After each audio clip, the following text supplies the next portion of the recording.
नमस्कार. श्री स्वामी समर्थ. नारायणी स्वयंपाक आणि बरंच काहीमध्ये तुमचं पुन्हा एकदा स्वागत. आज आपण बनवणार आहोत अंडा करी. तर त्याच्यासाठी मी 6 अंडी घेतली आहेत. टोमॅटो आणि कांदा उभा चिरून घेतला आहे, हा भाजून घ्यायचा आहे. त्यासाठी आलं, लसूण, काजू, पांढरे तीळ, मगजबी, जिरं आणि दालचिनी हा फोडणीसाठी कांदा घेतला आहे. तर आपण याची पूर्वतयारी करू. अंडी उकडून घेऊ. हे बघा, कांदा, टोमॅटो, आलं, लसूण आणि दालचिनी हे सगळं मी यात भाजून घेते. आता भाजत आलंय जवळपास. फार खरपूस भाजायचं नाही आहे. टोमॅटोतला आंबटपणा वगैरे कमी होण्या इतपतच. तीळ आणि मगजबी, जिरं हे मिक्सरला लावून घेऊ पावडर करून. अंडी उकडून घेतली आहेत आपण. आता जरा असे तिरके कट मारूया अंड्याला. तुम्ही तुमच्या आवडीनुसार कसेही उभेही मारू शकता. फोडणीसाठी तेल तापवून घेतलं आहे. त्यात जराशी अंडी फ्राय करून घेऊ.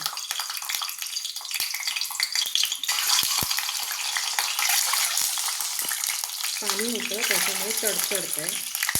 जरा कोरडी करूनच टाकायची.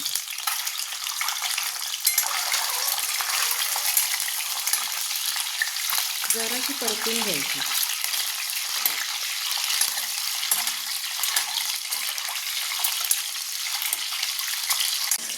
आता अंडी काढून घेते मी.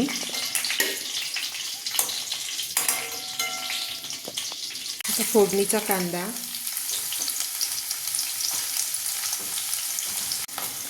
हळद घालून घेतली आहे. चवीपुरतं मीठ घालते आहे.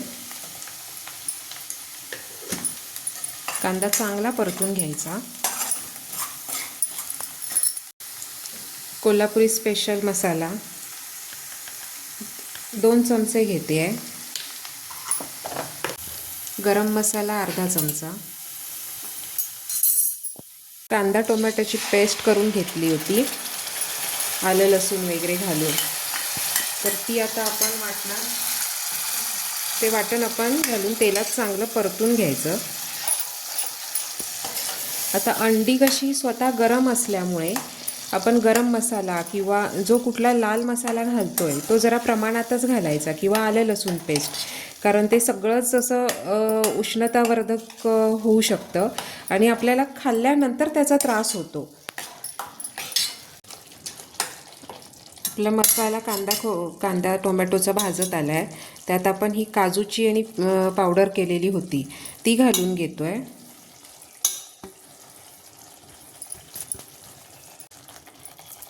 कांदा खोबऱ्याचं वाटण घालून घेते आहे, कारण मला जरा जास्त ग्रेव्ही हवी आहे त्यासाठी. मसाला चांगला भाजत आला आहे. आता आपण यात अंडी सोडून घेऊ. अंडी पण छान परतून घ्यायची.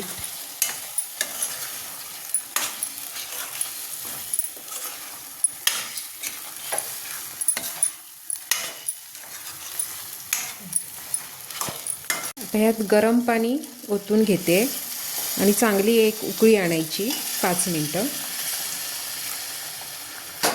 आपल्या गरजेपुरतं घालायचं पाणी. तुम्हाला ग्रेव्ही कशी पाहिजे, पातळ घट्ट, त्यानुसार पाण्याचं प्रमाण ठेवायचं. जरा दाटसरच बरी वाटते. अंडा करी आपली छान तयार आहे. आपण आता ती डिशमध्ये काढून घेऊ. अंडा करी आपली तयार आहे. अशाच नवनवीन साध्या सोप्या घरगुती रेसिपी पाहण्यासाठी पाहत रहा नारायणी स्वयंपाक आणि बरंच काही. धन्यवाद.